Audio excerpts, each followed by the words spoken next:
Merci. Grosse journée pour un jeune Québécois, Charles-Antoine. Hier, tous les yeux des amateurs de football universitaire américain, qui est littéralement une religion aux États-Unis, le football universitaire, le football secondaire, étaient tournés sur un Québécois. Et je voulais absolument vous parler de lui, puisque c'est un nom que vous ne connaissez peut-être pas encore, mais qui va résonner pour les prochaines années. David Gabriel Georges s'est entendu avec l'Université du Tennessee.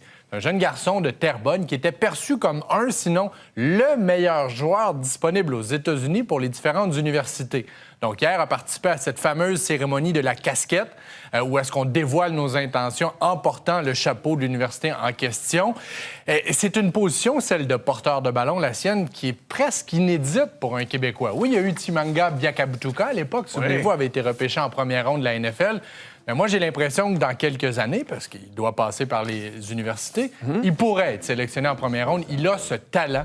C'est un porteur de ballon violent, physique, athlétique, qui a complètement dominé dans une école préparatoire aux États-Unis, au tennis. Mais ça, c'est à l'époque.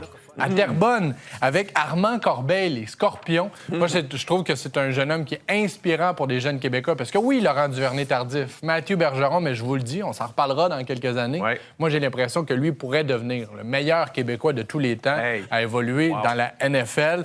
Et depuis quelques années, il y a de la rémunération auprès des étudiants athlètes, parce que c'était une machine qui engrangeait des milliards de dollars, la NCAA. À l'époque, ils ne pouvaient pas être rémunérés. Exactement, puisque c'était le statut de sport amateur qui était remis en question. Il y a eu plusieurs démarches légales. Et depuis quelques années, on a le NIL, qui représente Name, Image, Likeness. Donc, la capacité pour un jeune de bénéficier du fait que la NCAA fait de l'argent avec son nom, avec son image. Bien, lui, les montants officiels ne sont pas annoncés, mais pourrait faire à peu près 1 million de dollars par année pour étudier avec l'Université du Tennessee. David Gabriel Georges. Pourrait passer combien d'années à l'université? Probablement 2 ans, peut-être 3, et ensuite se rendre disponible au repêchage de la NFL.